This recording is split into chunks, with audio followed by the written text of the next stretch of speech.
주의 말씀은 내 발의 등이요 내 길에 빛이시라. 새해 첫 주일이죠. 주의 이름으로 여러분을 축복하며 인사합니다. 새해 복 많이 받으시고요. 참 복스럽게 사십시오. 복만 받지 마시고 그 복 가지고 정말 복스럽게 살아가시기 바랍니다. 성도 여러분, 하나님께서는 올해도 이 한 해를 우리에게 선물로 주셨습니다. 우리 모두가 하나님께서 주신 좋은 선물을 손에 받아든 사람의 감사와 기쁨을 가지고 올 한 해를 함께 시작했으면 좋겠습니다. 그리고 그럴 때 우리가 꼭 하나 좀 기억했으면 좋겠어요. 여러분, 하나님께서 한 해를 우리에게 선물로 주실 때는 어떻다고 말씀드렸죠? 그 한 해 안에 우리가 한 해 동안 필요한 모든 것들을 다 담아서 같이 주셨습니다. 하나님은 시간만 주시는 법이 없어요. 시간을 주시면 그 안에 필요한 것 담아 주십니다. 우리가 욕심으로 우리 인생을 바라보지 않으면, 인간적인 눈으로만 인생을 바라보려고 하지 않으면 하나님이 정말 그렇게 하시다는 것 매년 우리가 느낄 수가 있습니다. 여러분, 우리는 오늘도 올 한 해도 한숨이나 근심, 걱정이나 두려움 같은 것들로 시작할 것이 아니라 이 믿음 가지고 시작해야 합니다. 자, 자기 믿음을 담아서 이렇게 한번 고백해 볼게요. 하나님께서는 올 한 해를 주실 때 한 해를 살아갈 모든 것을 함께 주셨다. 우리 아버지는 올 한 해를 내게 주실 때 한 해를 살아갈 모든 것을 함께 주셨다. 믿으시지요? 정말 믿으시죠? 올해는요, 이 믿음을 가지고, 그리고 이 믿음 꼭 잘 챙기면서 하루하루 열심히 살아가시기 바랍니다. 그러면 분명히 올 한 해도 이 믿음 안에서 여러분에게 부족함이 없을 줄로 믿습니다. 올 한 해 우리 광역교회 식구들 한 분 한 분이 날마다 이 은혜 누리며 사시기를 주의 이름으로 축원합니다. 며칠 전에 있었던 일인데요. 여러분도 너무나 잘 아시는 우리에게 모 집사님과 대화를 좀 나눌 기회가 있었어요. 제가 그분한테 그렇게 물었습니다. 요즘 그래서 어떻게 잘 사십니까? 이렇게 물었더니 빙긋이 웃으시면서, 목사님, 저는 제가 굉장히 똑똑한 줄 알았는데 알고 보니까 굉장히 멍청하더라고요. 그래서 아주 멍하게 잘 삽니다. 이렇게 대답을 하시더라고요. 요즘 그분의 가정이 좀 우환이 있어서 그런 깨달음을 얻었고 또 그런 말씀을 하셨겠지만, 저는 사실 그 말을 들으면서 너무나 기뻤어요. 아니, 무슨 목사가 성도가 멍청하다는데 기뻐하냐 이러실지도 모르는데, 여러분, 그 성도가 자기가 얼마나 부족하고 얼마나 지혜가 없는지를 깨닫게 되는 그 순간이 그만큼 더 하나님께 온전히 의지할 수 있는 순간이 돼요. 그걸만 잘 활용하면, 그래서 내가 정말 멍청하구나, 내가 정말 지혜가 없구나 라고 깨닫는 그 순간만큼 값진 순간이 없습니다. 그 집사님이 이 자리에 안 계시기 때문에 여러분에게 축복을 드려야 될 것 같아요. 여러분, 자기가 얼마나 지혜가 부족한지를 기억하며 사시기 바랍니다. 역시 아멘이 적군요. 그 값진 깨달음을 가지고요, 더욱더 하나님만 의지하며 살아가는 자리로 꼭 나아가십시오. 거기에 바로 성도가 성도로 사는 참 은혜와 복이 있는 겁니다. 여러분, 우리는 평상시에 내가 굉장히 똑똑하다고 생각하고 살아갑니다. 지혜롭다고 생각하지요. 아닌 것 같고, 아니라고 말은 해도요, 진짜로 살아가는 거 보면 그렇게 믿고 있는 것이 틀림없습니다. 다른 사람들과 어떤 주제로 논쟁이 붙으면 쉽게 져줍니까? 안 져주죠. 끝까지 자기 이야기 합니다. 또 사는 모습을 보면 내가 옳고 내 방식이 맞고 내 생각이 틀림이 없다라는 강한 확신을 가지고서 살아갑니다. 자기 방식대로만 살아가요. 근데 여러분, 우리가 이런 확신을 가지게 된 것은 우리가 살아오면서 만난 상황들이요, 상당 부분 우리 자신의 지혜만으로도 충분히 헤쳐나올 수 있는 상황들이었기 때문이에요. 그리고 서로 그 내 방식이 틀리고 내 생각이 틀렸다고 하더라도 그것 때문에 엄청나게 큰 낭패를 볼 만한 그런 상황들을 만나지 못했기 때문이고, 만나도 너무 드문드문 만났기 때문이죠. 자신의 지혜와 생각이 얼마나 부족한지를 절감하고 더 이상은 자기를 믿게 될 수 없을 만큼, 그만큼 큰 일을 여러 번 경험하지 못하기 때문에 우리는 여전히 우리가 지혜롭다고 똑똑하다라고 하면서 그렇게 한 순간순간을 살아가는 것 같습니다. 여러분, 자기가 똑똑하다라고 생각하는 사람일수록 어떤 문제를 만나게 되면 자기가 스스로 자꾸 답을 찾으려고 하게 되어 있습니다. 그리고 자기가 지혜롭다고 믿으니까요, 자연스럽게 머리부터 돌아가기 시작하고 그렇게 찾아낸 답을 정답이라고 믿어버리게 돼요. 하지만 여러분 아시지 않습니까? 정말 그렇습니까? 정말 사람은, 그리고 우리들은 자기 생각을 그저 답이라고 생각해도 될 만큼 지혜로울까요? 그렇지가 않죠. 정말 여러모로 그렇습니다. 특히 자기 힘으로 풀 수 없는 문제에 부딪힌 인간은 더더욱 지혜롭지 못하게 되어버립니다. 시편 73편을 지은 이 아삽이라는 사람은요, 굉장히 지혜로운 사람이에요.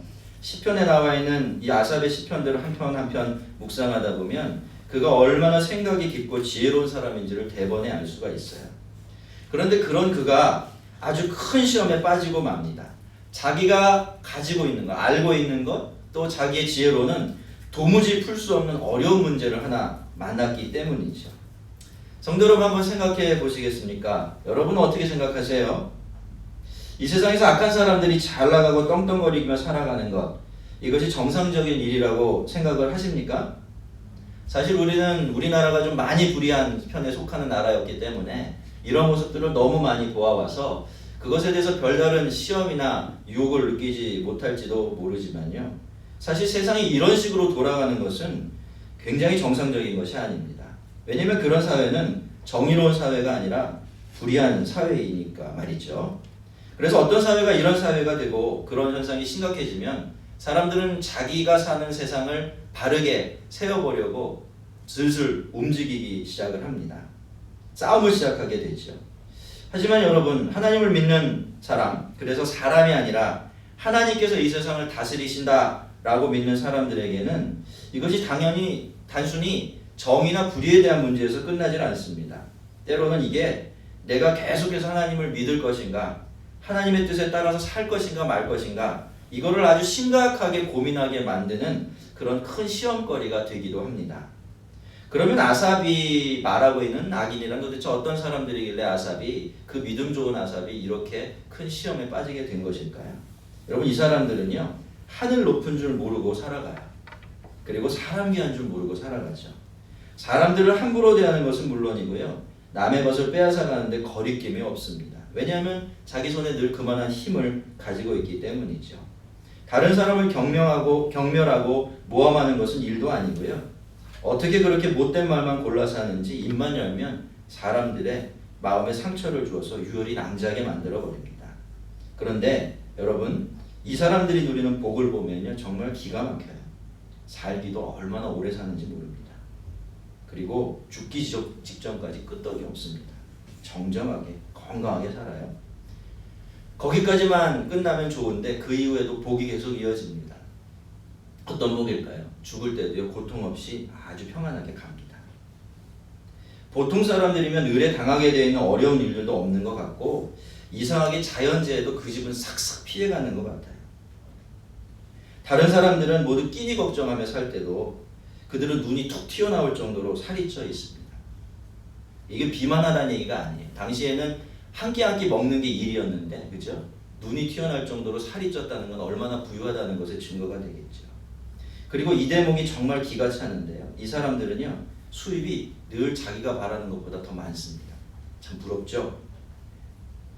악하게 사는데도 항상 평안하고 재물은 날마다 불어나기만 합니다. 자, 그렇다고 해서 사람들이 이 사람들을 싫어하느냐? 그렇지도 않습니다. 어쨌든 이 사람들 주변에는 늘 사람들이 모여들어 있고, 이 모든 사람들이 이 사람을 부러워하고 입에 마르도록 칭찬을 해대요. 그렇게 이 악한 사람들은 이 세상의 대세로 자기 자리를 굳혀가게 되는 것 같습니다. 하지만 의인은 어떻습니까? 의인은요, 늘 하나님을 생각하며 살아요. 자기보다 다른 사람들을 먼저 챙겨주지요. 또 정직하게 하나님 말씀 따라 살아가야 하니까 걸리는 것은 왜 그렇게 많은지 도무지 할 수 있는 게 없을 정도입니다. 남들은 아무렇지도 않게 하는 일에 자기는 손도 댈 엄두도 내지 못하죠. 그러면 어때야 합니까, 여러분? 하나님이 책임져 주셔야겠죠? 그러다 손해를 보면 메꿔주시고, 착하다고 만만하게 보고 함부로 괴롭히는 사람이 있으면 하나님 나서서 혼쭐을 내주셔야 합니다. 아무나 손대도록, 함부로 손대지 못하도록 말이죠. 그런데 여러분, 현실은 전혀 그렇지가 못합니다. 의인은 늘 악인들의 먹잇감이 됩니다.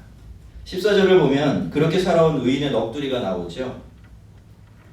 그는 자기 인생에 대해서 그렇게 이야기합니다. 나는 종일 재난을 당하며 아침마다 징벌을 받았도다. 하나님이 이랬다라는 게 아니에요. 그죠? 하나님이 이렇게 하셨다는 게 아니고 사람들 때문에 그렇게 됐다는 겁니다. 세상에 여러분, 하나님이 어떻게 이러실 수가 있나요?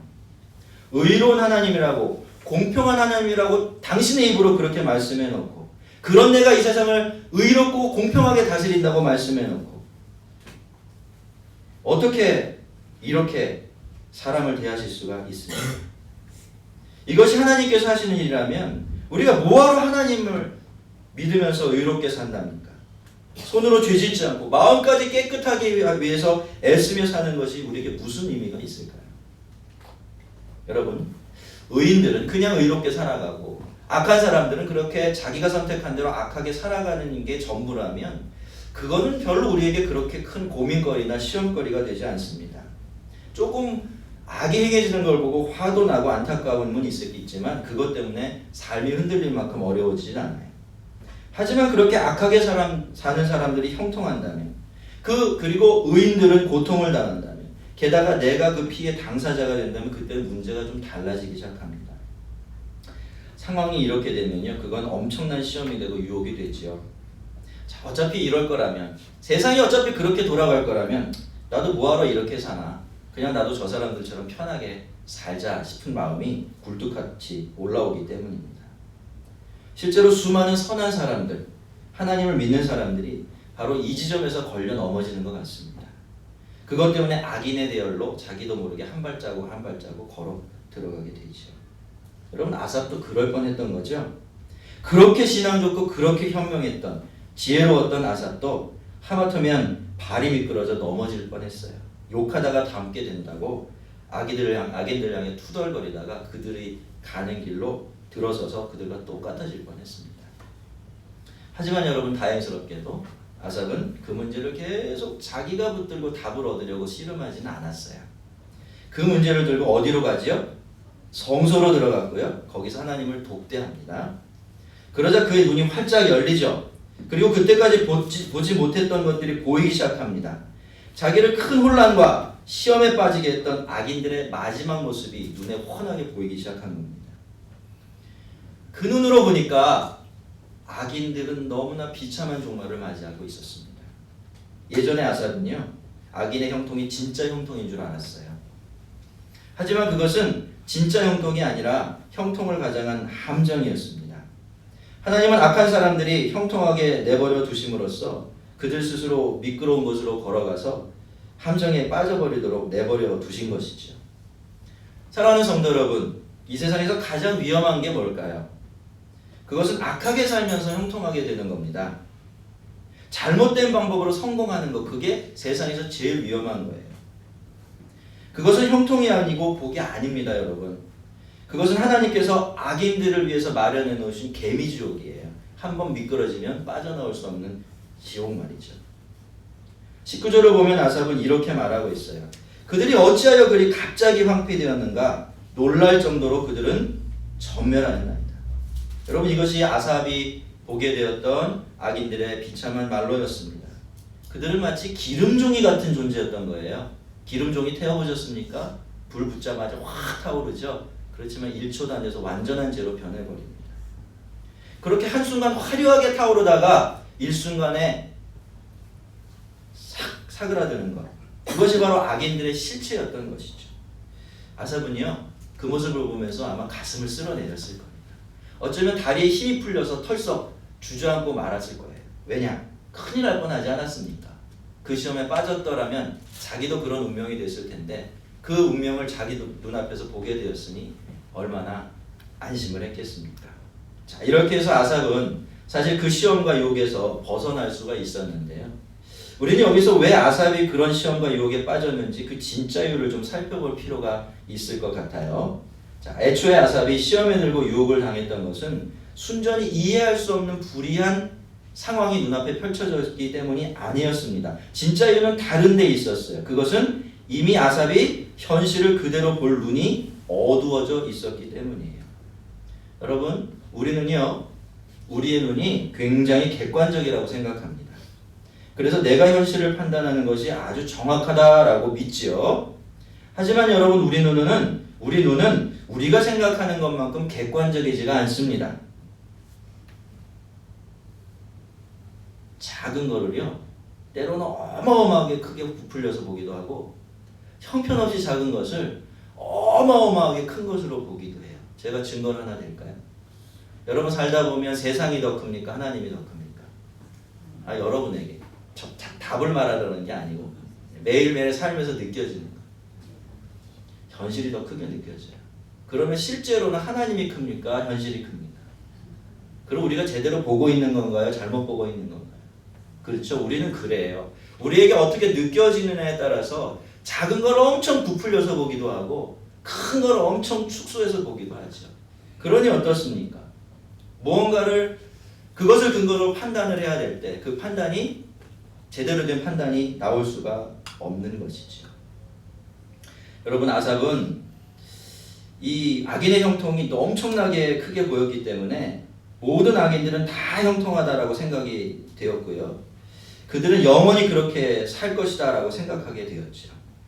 게다가 아삽은 의인들이 고난을 당하는 것 너무너무 자주 보아왔고, 실제로 이 시를 적어 내려갈 때 아삽 자신이 의롭게 살려고 하다가 큰 고난을 당하고 있었습니다.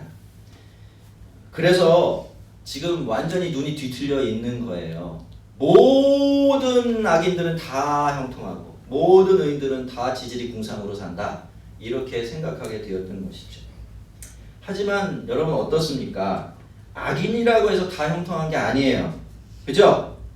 악인이라고 해서 늘 다 평안하고 다 성공하는 게 아닙니다. 여러분, 악인들 중에서도요, 고생하고 살아간 악인들이 얼마나 많고 실패한 악인들도 얼마나 많은지 몰라요. 알고 보면요, 악하게 사는 일도 마냥 쉬운 일은 아니에요. 여러분, 머리 나쁜 사람은 악하게 살 수 없어요. 아세요? 제가 그래서 머리 나쁜 사람 머리 쓰지 말라고 자꾸 조언을 드려요. 머리 나쁘다고 생각하면 머리 쓰지 말라고 조언 드려요. 왜냐하면 다 보여요. 다 보여. 머리 쓰고 살아가는 거 다 보입니다. 여러분이 고수인 줄 아세요? 항상 나보다 더 똑똑한 사람이 있어요. 그러니까 머리 쓰고 살면요, 그 윗단계에 있는 사람 보면 다 보인다니까요. 그래서 머리 나쁘면 악하게 살 수도 없어요. 얼마나 또 치밀해 하는지 아십니까? 초지일관악해야 돼요. 안 그러면 중간에 실패해버려요. 아주 확실하게 망해버립니다. 자, 그러면 의인들은 어떨까요? 의인들이라고 지질 고생만 하고 불행하게 사는 게 아니에요. 힘은 들지요. 하지만 그렇다고 해서 행복하지 말아야 하는 법이 있습니까? 고생을 합니다만 그렇다고 해서 그 사람들이 마음까지 불편하고 비참할까요? 그렇지가 않습니다. 불편함과 행복, 그리고 고생과 평안함은 늘 같이 움직이는 게 아니에요. 이건 사실은 서로 전혀 상관없이 움직이는 것인데 우리가 그렇다라고 믿고 있을 뿐이죠. 여러분, 이 세상에는 불행한 악인도 많고요, 행복한 의인도 많습니다. 형통한 악인이 있고 고난당하는 의인이 있는 것처럼 말이죠. 하지만 여러분, 우리의 눈이라는 것은 어디에 팍 꽂히면 거기서 벗어날 줄 모릅니다. 그래서 우리가 아무리 지혜롭고 싶어도 지혜롭지 못한 것이죠. 눈이 그렇게 부실하니까 사태를 제대로 파악하지 못하고, 사태를 제대로 파악하지 못하니까 제대로 된 답을 찾아내지 못하는 겁니다. 오늘 시편에 나오는 아삽처럼 말이죠. 그런데요, 성도 여러분, 만약에 그렇게 지혜롭고 생각이 깊었던 아삽이 그랬다면 저와 여러분은 얼마나 더 그럴까요? 여러분, 우리는 우리의 눈을 믿을 수가 없습니다. 우리의 지혜를 신뢰할 수가 없어요. 하지만 여러분, 하나님을 아는 우리들에게는 이것이 약점이나 결점이 아니에요. 우리는 우리에게 답이 없다는 것을 알 때, 내가 답을 내놓을 능력이 없다는 것을 깨달을 때 어디로 가야 할지를 분명히 아는 사람들이기 때문이에요. 자, 우리가 너무너무 사랑하는 그 유명한 누구나 다 외우고 있을 법한 그 구절, 잠언 9장 10절 이렇게 이야기하죠. 여호와를 경외하는 것이 지혜의 근본이요 거룩한 자를 아는 것이 명철이니라 라고 말합니다. 그러면서 10절로 넘어가면 이렇게 약속을 해요. 나 지혜로 말미암아 내 날이 많아질 것이요 내 생명의 해가 길리라. 여러분, 우리에게는 답이 없습니다. 정답을 내놓을 수가 없어요. 하지만 그건 전혀 문제가 되지 못합니다. 우리 하나님이 우리의 지혜가 되어 주시고 우리의 명철이 되어 주십니다. 하나님이 우리의 답이 되어 주세요. 아삽이 도무지 답을 알 수가 없어서 성수에 들어갔어요. 그랬더니 어떻게 되었죠? 답을 얻었죠. 답을 얻자 고민이 풀리고 고통이 사라져 버립니다. 놀라운 것은 현실은 그대로였다는 거죠. 뭐가 바뀐 겁니까? 현실을 보는 아삽의 눈이 바뀌니까. 그렇게 고통스럽고 이해할 수 없었던 현실이 아무런 문제가 아니게 바뀌어버린 거죠. 그래서 그는 그렇게 고백합니다. 내가 이같이 우매무지함으로 주 앞에 짐승이오나 내가 주와 함께하니 주께서 내 오른손을 붙드셨나이다. 성도 여러분, 우리가 정말로 똑똑한가요? 우리 생각을 믿고 우리의 지혜를 의지해서 살아가도 충분할 만큼, 그래도 우리 힘으로 우리의 인생의 문제, 이 세상이 우리에게 던지는 문제를 풀어낼 수 있을 만큼, 그만큼 내가 똑똑한 게 틀림이 없습니까? 아니죠. 우리는 어리석습니다. 때로는 내가 하나님보다 더 똑똑한 것 같고 더 지혜로운 것처럼 도대체 이게 왜 이러냐고, 저건 또 왜 저러냐고 하나님께 따져 묻기도 하지만요, 알고 보면 우리들은 그저 하나님 앞에 있는 어리석은 짐승 한 마리에 불과합니다. 하지만 우리가 하나님과 함께하면 질문이 생기고 답을 알 수 없을 때마다 주님의 성소로 들어가서 하나님을 독대하면서 살아갈 줄 안다면 하나님이 우리의 오른손을 붙들어 주십니다. 잘못 보고 잘못 판단해서 발이 미끄러져 엉뚱한데 빠져버리지 않도록 하나님께서 늘 우리를 이끌어 주십니다. 올해 우리 교회 신앙 주제는 한 번 더 기도하고 한 사람을 더 주님께로입니다. 딱 보셔도 올 한 해 우리가 뭘 중심으로 신앙생활을 해야 될지를 좀 아시겠죠? 뭘까요? 기도와, 그렇죠. 올해는 한 번이라도 더 많이 기도하고 한 명이라도 더 복음을 전하는 그런 한 해로 삼았습니다. 그래서 주제 선구도 시편 73편 28절로 정한 것이죠. 이쪽에 나와 있는 대로. 기도와 전도입니다. 목사님 새로울 게 없는데요 라고 생각하시면서도 전도라는 말에 마음이 무거워지는 분들도 계실 것 같아요. 전도라는 거는요, 여러분, 어떻게 보면 아주 소수 몇몇을 빼면 모든 사람들에게 다 좀 부담스러운 일이에요. 왜냐하면 이게 사람들에게 다가가야 하고 거절당할 수 있는 일이기 때문에 우리는 굉장히 좀 전도하는 일을 껄끄러워하는 마음이 누구에게나 있고요. 또 요즘처럼 어떻습니까? 옛날만큼 예수를 믿자, 교회를 함께 나가자 한다고 해서 순순히 따라 나오는 사람이 거의 없는 시대를 살아가는 우리들에게는 이 전도라는 주제가 너무 무거운 주제가 될 수밖에 없는 거죠. 하지만 여러분, 만약에요, 현실은 그렇지만 그럼에도 불구하고 우리 마음에 아주 기쁘게, 너무나 순순하게 하나님을 전하고 복음을 전할 수 있는 그런 기쁜 마음이 생긴다면 어떻게 될까요? 그러면 우리가 이 전도해야 한다라는 말이 주는 짐을 좀 많이 덜 수 있지 않겠습니까? 분명히 우리가 그렇게 될 것을 생각할 수가 있습니다.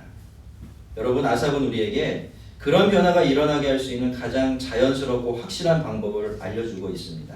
그게 뭘까요? 바로 기도하는 거예요. 기도. 아삽처럼 나를 힘들게 하고 우리를 고민스럽게 하는 현실의 문제들을 가지고 성소로 들어가서 거기서 하나님을 만나고 하나님으로부터 답을 듣고 거기서 나를 붙들어 주시는 하나님의 능력과 은혜를 경험하는 것입니다. 하나님 앞에 있는 한 마리의 우매무지한 짐승이 되어서 말이죠. 아삽이 성소에 들어갔을 때 그에게는 정말 극적인 변화가 일어납니다. 여러분, 아삽이 출발 지점이 어디였어요? 아삽이 성소로 들어가기 전에 그는 풀리지 않는 현실의 문제 때문에 하나님을 의심하는 지경에까지 갔습니다. 자기 삶도 흔들리고 있었어요. 하지만 아삽이 성소로 들어가서 기도하기 시작했을 때 하나님은 거기서 하나님께서 보고 계시는 것을 그에게 보여주셨습니다. 그렇게 해서 그의 질문은 풀렸고 그가 하나님의 백성으로 산다는 것이 얼마나 복된 일인지를 다시 한번 깨닫게 되었던 것이죠. 그래서 아삽은 하나님께 가까이함이 내게 복이라. 내가 주 여호와를 피난처로 삼아 주의 모든 행적을 전파리리라 라고 고백하는 자리로 갈 수 있었던 거예요. 의심했던 사람이, 자기의 삶의 기초가 휘청거렸던 사람이 성소로 들어가 기도함으로 말미암아 내가 하나님을 자랑하고 하나님을 전하겠다라는 마음을 가진 사람으로 그 짧은 순간에 극적인 변화를 경험하게 되었던 것입니다. 성도 여러분, 아삽은요 이렇게 조금 고차원적인 문제 때문에 이런 어려움을 겪었지만 사실 인생을 괴롭히는 것들은 이런 일만 있는 게 아닙니다. 정말 별것 아닌 작은 문제도 그것을 우리의 지혜와 힘으로 풀어낼 수 없다면 손톱 밑의 가지처럼 우리를 꼼짝달싹하지 못하게 만들 수가 있습니다. 저는 종종 아주 오래 묵은 마음의 상처 하나, 아픔 하나 풀어내지 못해서 평생을 불편하고 고통스럽게 살아가는 분들 보게 되는데요. 정말 얼마나 안타까운지 모릅니다. 그 문제만 풀어낼 수 있다면 얼마나 더 사랑스럽고 얼마나 더 행복한 사람 살아갈 수 있을지 눈에 보이기 때문이죠. 하나님께서 우리 인생에 우리가 풀 수 없는 크고 작은 문제들을 허락해 주시는 이유는요, 우리가 그것을 통해 하나님을 찾게 하시기 위해서입니다. 우리를 하나님이 계시는 기도의 자리로 불러내어서 기도하며 살아가는 복을 얻게 하시기 위해서예요. 그 기도가 우리를 하나님 앞으로 불러내며 참으로 하나님을 경험하게 하는 놀라운 통로가 되니까 말이죠. 여러분, 우리는 자꾸 기도하는 일 자체가 목적이라고 생각을 합니다. 그런데 아니에요. 기도는 통로고 기도는 도구입니다. 기도를 통해서 하나님 알고 경험하게 해주는, 그래서 하나님을 사랑하게 되어지고 하나님을 다른 사람에게 전하고 싶게 만들어주는 은혜의 통로가 되는 겁니다.